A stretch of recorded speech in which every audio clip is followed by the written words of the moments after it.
Hello everyone, welcome to our Chapter 4 Management and Environment presentation. I'm Anissa Soliha and I'm very excited to introduce you to my fantastic team who will be walking you through this chapter with me. First, we have Hyra who will explain complex ideas. Next, we have Shazliana who is always ready to add clarity and keep things interesting. Then, there is Aishna who brings fresh insights and keeps us on track. And last but not least, meet Izati, our creative thinker and big picture expert. Hi, I'm Nurul Izzati binti Muhammad Rasdi. My metric number is 24004745. So I'm going to answer the question number 1, which is how much impact do managers have on an organization's success or failure? So as we know, the manager playing the major role in an organization. Their influence can be seen in several key areas, which are the first one is employee management and motivation. We can see that effective managers will actually encourage a positive culture, promote employee development, and also ensure clear communication. Managers who are able to engage with their employees often see better performance from their teams. They create an environment where employees feel very valued. According to Gallup, which is one of the management consultant company, shows the statistic that 70% of employees agree that hiring quality team leaders will increase overall employee engagement. Otherwise, managers who fail to engage employees and ignore the employee needs can result in deficient performance. Managers who are creating a toxic environment will actually can lead to disengagement of the employees. Poor management often contribute to employee stress and burnout, which will reduces their effectiveness and commitment to the company. According to statistics also, 82% of American workers say they would potentially quit their jobs because of a bad manager. They have a tremendous impact on whether companies will succeed or fail. So my second point is about the decision making. This is because effective managers will set clear and achievable goals aligned with the company's mission. This because direction enables the team to work toward common objectives, increasing productivity, and also driving the company toward its strategic targets.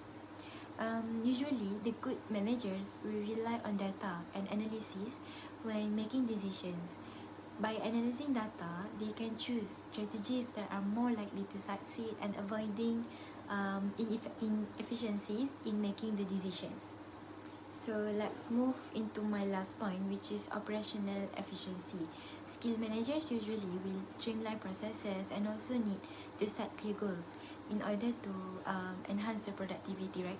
So they will implement systems and practices that maximize efficiency and ensure that operations run smoothly.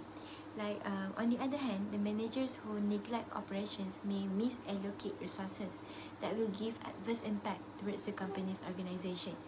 So to sum up my answer, the manager playing the main role in an organization's success or failure. Good day to Dr. Aiza and fellow audience. So today I am Hara Farisa from Tutorial 2 Group 4 will be presenting on the answers for question 2. Now the question is, how does the external environment affect managers? Now the impacts can be seen on jobs and employment, where economic conditions, where managers must navigate fluctuations in the economy that directly impacts hiring and employment levels. And next aspect you can see is technological advancements. Managers are tasked with reskilling employees to adapt to new technologies while also addressing potential job displacement. These necessities grows by planning to ensure that employees possess the necessary skills for future roles, ultimately impacting recruitment and retention strategies. Now, the next one would be environmental uncertainty. So we can see this from the market volatility, where managers may face challenges from fluctuating market conditions that can affect the consumer behavior and the organizational performance. Now, they must continuously assess external factors that could disrupt operations and develop contingency plans to mitigate risks associated with such uncertainties. Next one could be regulatory changes. So, changes in laws and regulations can create additional layers of uncertainty for managers. Now, compliance with new regulation may require organizations to adapt quickly, which can strain resources and disrupt existing processes. Now, managers must stay informed about legislative changes that could impact their operations, ensuring that their strategies align with regulatory requirements. Now, next one will be nature of stakeholder relationships. It's very important for us to have a strong employee engagement because to foster a positive organizational culture. Now, managers who prioritize employee engagement through open communication tend to achieve higher productivity levels. In contrast, when they neglect employee concerns, it can lead to dissatisfaction and high turnover rates. Now, managers must engage with community stakeholders to build trust and enhance their company's reputation. Positive relationships with the community can lead to consumer loyalty and support during challenging times, making it imperative for managers to consider community perspectives in their strategic decisions. The current economy, shaped by post-pandemic challenge, inflation, and changing employee expectation, has transformed how managers lead and support their teams. So, managers now play a crucial role in navigating hybrid work, addressing employee well-being, and adapting to new talent strategy. Here are some key and change and example. First one is hybrid work and flexibility. With hybrid work becoming more common, manager must help balance remote in office work while maintaining team productivity. Companies like Microsoft and Google have implemented flexible work policy, allowing employees to decide their work location within certain guidelines. This shift help attract and retain talent, but also require manager to provide a clear communication and support to ensure everyone stay engaged and aligned with a company goal. Okay, for number 2, employee well-being and support.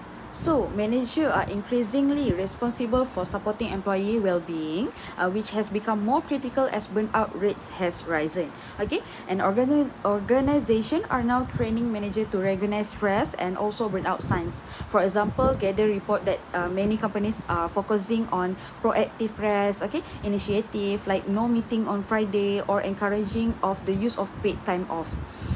Managers are trained to foster an environment where employees feel supported to take a break and maintain a healthy work-life balance.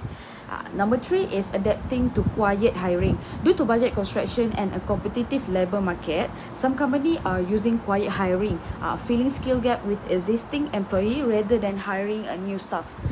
This means that a manager now focus more on international talent, internal talent mobility, and upskilling. For instance, companies are offering stretch assignment to develop employee skills and encouraging cross-department project to address business needs.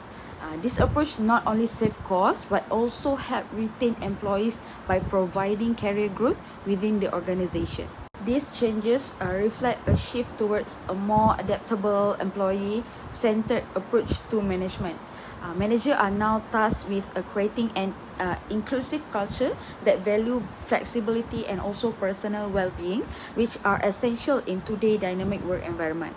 Adopting this practice allow company to stay resilient in a challenged economy while meeting the evolving needs of their workforce. Why is it important for managers to pay attention to demographic shifts and trends? Firstly, consumer preference and market segmentation. Okay, so the demographic shifts such as aging populations, urbanization, or changing family structures also affect consumer behavior. Understanding these changes allows managers to adjust product offerings, marketing strategies, and customer service approaches to better align with evolving consumer needs and expectations. For instance, an aging population may create demand for healthcare products, while younger generation might prioritize technology innovation and sustainability. Strategy planning and forecasting. Demographic trends such as population growth or decline, migration patterns, and generational shifts influence long-term business strategy. For example, a growing middle class in emerging markets may present opportunities for expansion, while a shrinking working age might signal challenges in labor supply. Managers need to stay ahead of these trends to ensure the organization remains competitive and well-positioned in the future. The third one is workforce composition and talent management. Demographic changes directly impact the makeup of the workforce. For examples, shift in age, gender, and cultural diversity can influence recruitment strategies, employee retention, and the need for training and development. A manager who understands these trends can anticipate skill gaps, adapt hiring practices, and foster an exclusive environment that attracts and retains talent from diverse backgrounds. Lastly, adapting to social and cultural changes. As societies become more diverse in terms of ethnicity, language, and cultural values, businesses must adapt their policies, communications, and services to meet the needs of these diverse groups. Managers who are attuned to these shifts can ensure their organizations remain relevant, avoid alienating potential customers or employees, and demonstrate social responsibility. Managers can also make more informed decisions, foster a more exclusive workplace, align products with market demands, and help the organization adapt to a rapidly changing world. Before we dive into our final question, let's first define what we mean by stability and environmental uncertainty. Now, imagine you are driving a car on a smooth, straight road without no obstacles inside. That's what we can call as stability. Very consistent, very predictable, very minimal changes. But then, imagine you are in a sudden thunderstorm and there's like a gigantic tornado coming towards you, or any signs that wasn't there before. That's what can we call as uncertainty. It is when there is like unexpected challenges appear out of nowhere and you have to be quick on making decisions to adapt the unexpected changes. So, does manager experience environmental stability? Absolutely. But it depends on the nature of the business and the external factors that they face. Additional information, we have like STIPLE, which is like one of the ways business can analyze the external environment. It stands for social, technological, economic, environmental, political, legal, and ethical factors. Different countries and different business may have different results of STIPLE. Now, when we talk about environmental stability in the context of Malaysia, one key factor that plays like a significant role is demographic, which is geographical location. As a country that thrives in a humid tropical region with a strategic location on the world map, Malaysia is relatively safe from major natural disasters like volcano eruption and earthquake. Malaysia's stable climate with consistent rainfall and warm temperatures can create an ideal environment for growing palm oil, which is like now becoming one of the largest exporters in the world. And it is also reported that Sime Darby, which is a company that operates the palm oil industry, also plan to expand this industry into a large scale. This can reflect the stability Malaysia has because a company that operates a palm oil can produce a consistent supply of palm oil and a planned long-term contract without worrying about the crop being destroyed by natural disasters, and also managers can actually predict output level with confidence to maximize profits knowing that their business operation will sustain in the long run term.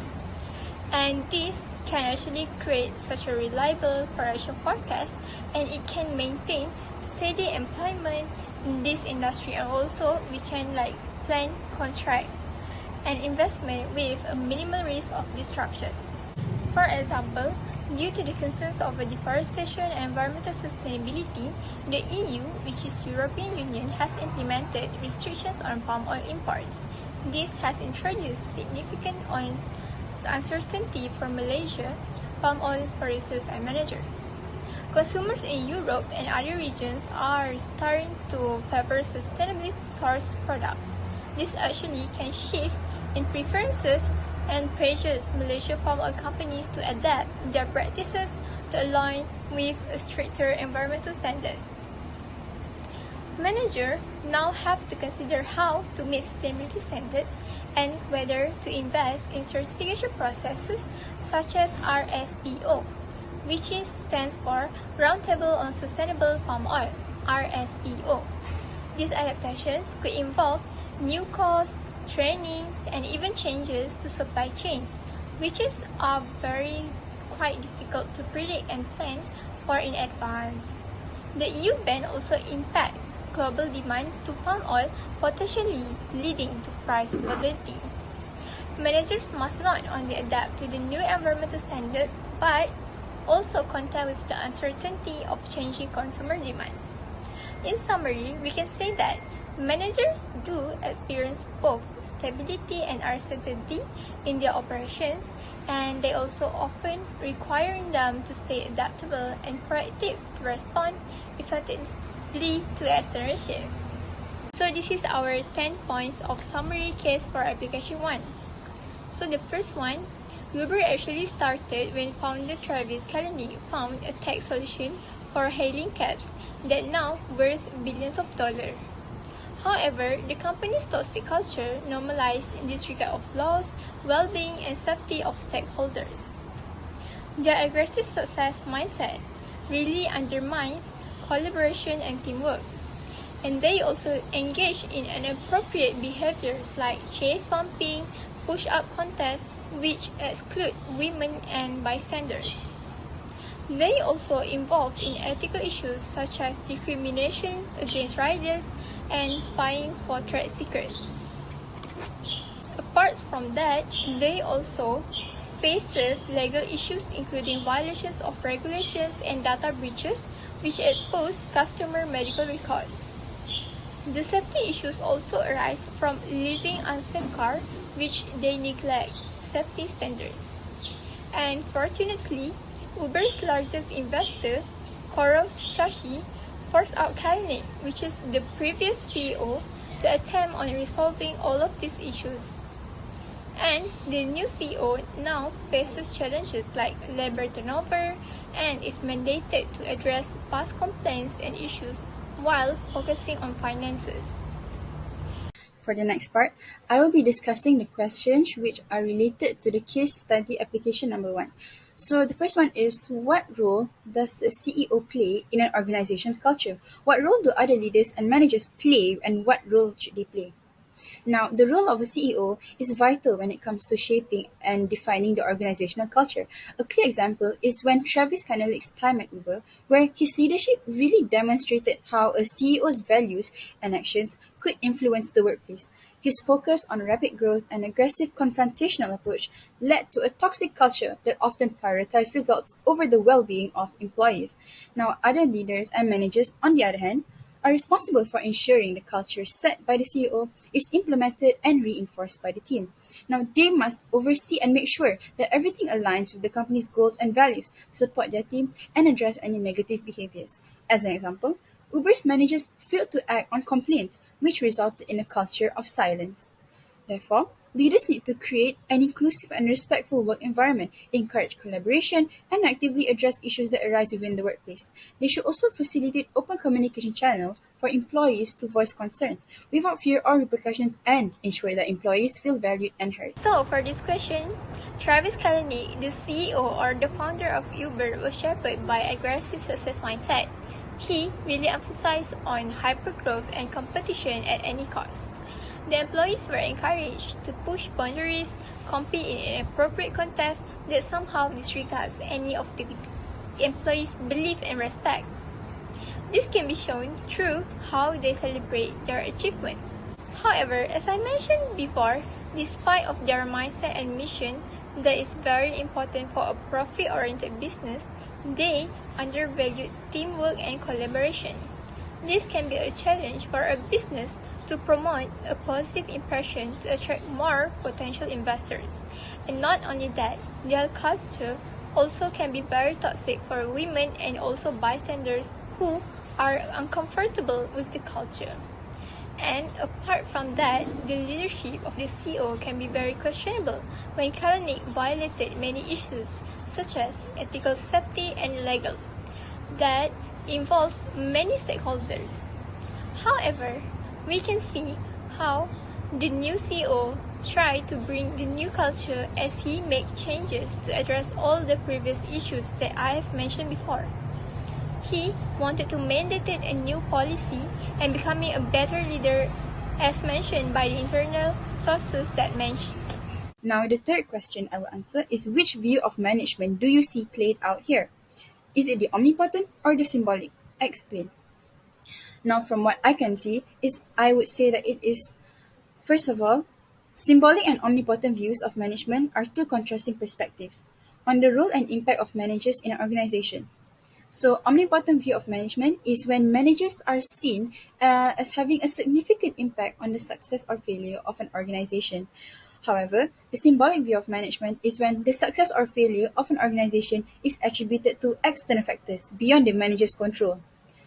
So, based on this case, we can say that the situation at Uber reflects the omnipotent view of management because Kalanick's confrontational approach created a toxic work environment that led to numerous scandals. The subsequent appointment of Dara Khosrowshahi as CEO represents a shift towards a more ethical management style, now highlighting how leadership behavior can really shape corporate culture and employee experiences. So the fifth question I will answer is, from an ethics perspective, what part of the situation disturbs you the most?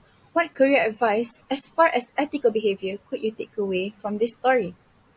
Now, I can realize that I see that disturbing situations that can be seen is sharing confidential medical records of a sexual assault victim, development and use of grey ball to evade law enforcement, as well as these actions can show a lack of respect for core ethical values and an absence of accountability for the harm done to the employees, customers, and external stakeholders.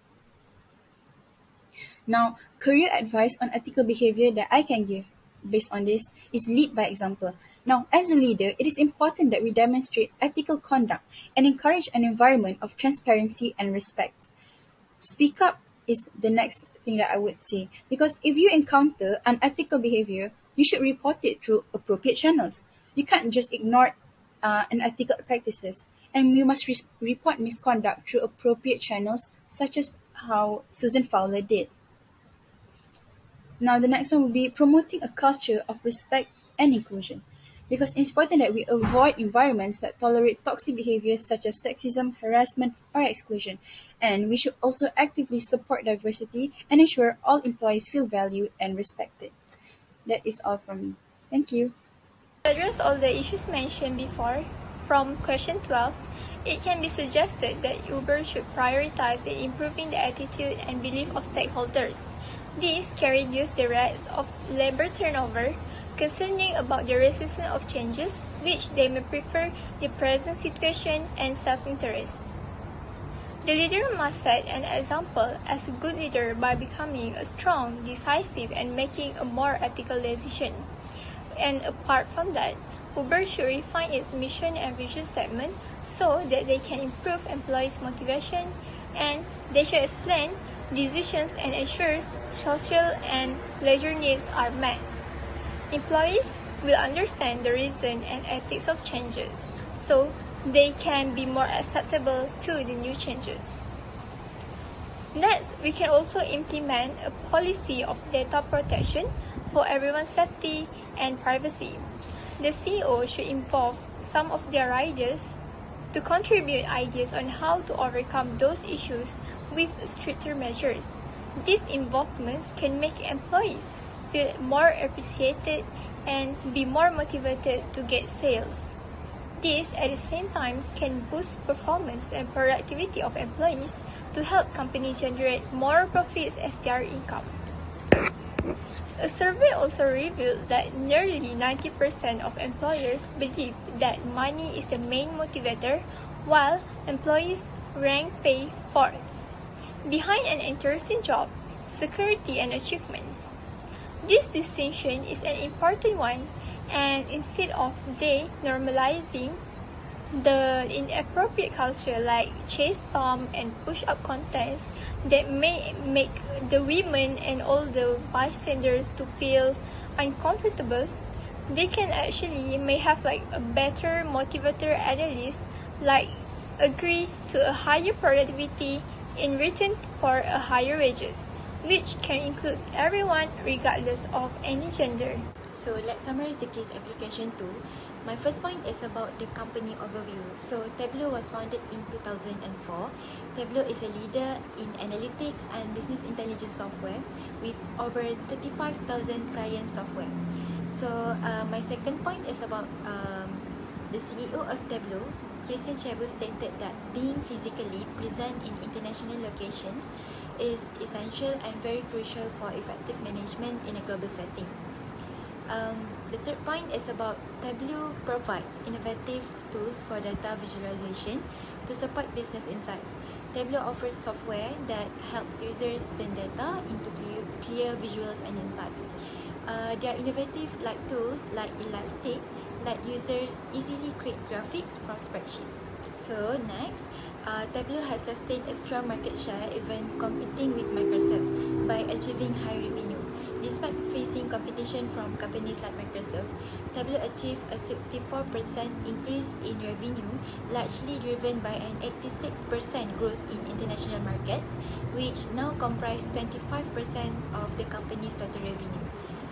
So next is about the global workforce and expansion. With 2,800 employees, over half based in Seattle, Tableau operates in 14 international locations. They are also planning to include hiring 400 employees abroad and expanding to new markets. Next, the fifth summary is global expansion presents numerous difficulties for the company, especially when they manage and launch branch offices across various nations. As example, cultural and time differences as well as geographic distance. The next summary is handling challenges with a strategy. Working in the company's London office for nearly a year overseas was one tactic. His tenure there also increased local sales. Next, insights are crucial. Without insights, a company struggles to address the unique needs of international offices, leading to lower employee morale, communication barriers, and inefficiencies. By gaining insights into these aspects, a company can better align its global operations, improve employee engagement, and ensure smoother integration between the headquarters and branch offices. Besides that, the importance of culture and people management. Local cultures, employee dynamics, and regional challenges can be quite different from the company's home market. For instance, Chabot's time in London allowed him to understand firsthand how international employees may feel disconnected or undervalued when they are geographically distant from the home office. Recognizing these challenges helps leaders make informed decisions on how to manage cross-cultural teams, adjust company policies, and build stronger relationships across borders. Lastly, the importance of all locations beyond HQ. Employees at every region of the corporation benefited from Chabot's time in London, since his actions conveyed his belief that workers outside the headquarters were significant. Even though he was only in London for a short while, the fact that he spent a year away from headquarters reaffirmed his conviction that for businesses to succeed, locations outside of the headquarters are crucial. Okay, let's continue with the questions. Question 1. Tableau staffs its international offices primarily with host country nationals. What are the advantages and disadvantages of this staffing strategy? The first advantage is cultural and market knowledge. Host country nationals have a deep understanding of the local culture, business practices, consumer behavior, and market needs, which can lead to a more effective decision-making and better customer relations. Hiring locals help bridge language barriers and improve communication with the local clients and partners. Next, cost-effective. Hiring local employees can be more cost-effective compared to relocating expatriates, as salaries, tax are more often lower in the host country, and there are no relocation or housing costs. Next, employee retention and engagement. Hiring from the local workforce can attract top talent who are familiar with the area and may have stronger ties to the community. Local employees may feel more committed to the company because they are working in their home country and may appreciate the opportunity to contribute to a global organization. While the disadvantages are challenges with company culture alignment. They may have different work styles, expectations, and business practices that may not fully align with the company's culture, especially if it has a strong US-centric approach. Next, communication. Remote offices may face challenges in aligning with headquarters, strategies, and practices, especially if there are geographic or time zone differences. Even if they understand local culture, they may still face challenges in communication with US-based executives or colleagues, leading to potential misunderstandings or missed opportunities. Lastly, limited control by head office. Since local staff are more embedded in their own culture, headquarters may have less direct control or influence over their actions, leading to a potential misalignment in terms of corporate goals and performance expectations. So the conclusion is, balancing local talent with appropriate training and cross-cultural integration is key to overcoming these disadvantages. The next question is, do you agree with Cabot that the company will benefit if more executives spend time in international offices? Why or why not? Yes, I agree with Cabot for several reasons. The first one is better understanding of local markets and cultures. Executives who work directly in international offices gain a first-hand understanding of local market dynamics, consumer behaviors, and cultural nuances. This helps them make more informed decisions and tailor strategies to local needs. Cabot's experience in London, for example, highlighted how cultural differences and perceptions can influence employee engagement and company performance.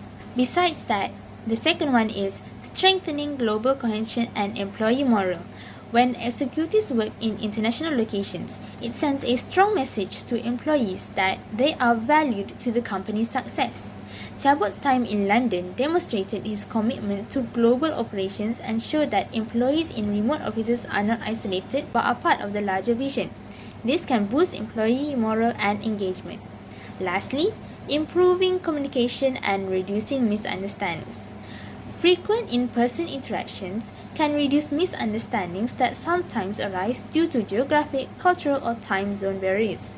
Executives who have spent time in international offices are more likely to understand the challenges their overseas teams face, making them more empathetic. So, in order to prepare for cultural differences when working in international offices, Tableau executives can take several key steps to ensure success. So, the first one is through cultural sensitivity training. For example, they can participate in workshops or training sessions to understand the cultural norms, communication and styles, and business etiquettes of the region they will be working in. So, actually, this can help prevent misunderstanding and foster respect between the teams. So the second point is language familiarity. Learning basic phrases or essential terms in the local language will show respect for the culture and can help bridge minor communication gaps. Understanding regional terminology is also useful, even if English is the primary language spoken in business settings. My last point is flexibility and open-mindedness. For example, be prepared to adapt and be open to new approaches, as cultural differences may require adjustments in management style, communication, and also the expectations. Flexibility actually will demonstrate respect for local practices and also to improve collaboration. Let's proceed with the last question, which is what are some of the challenges Tableau will face as it hires 1,000 new employees in 1 year? So the first point is about the management and leadership development. As the company grows, there will be an increased need for skilled managers to lead international teams. Tableau will need to train its leaders to manage across cultures, handle remote teams effectively, and also to understand the nuance of different markets. So the second point is about employee engagement and morale. Ensuring that employees in international offices feel valued and connected to the company will be very critical.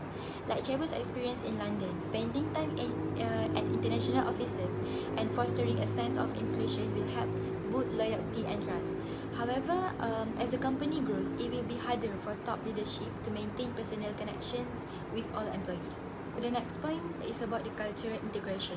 With employees being hired across multiple countries and multiple cultures, ensuring smooth integration will be very, very crucial. So Tableau must address potential differences in work styles, communication, and also the decision-making processes. This actually requires careful attention to fostering a cohesive company culture that respects diversity while maintaining a unified mission and values.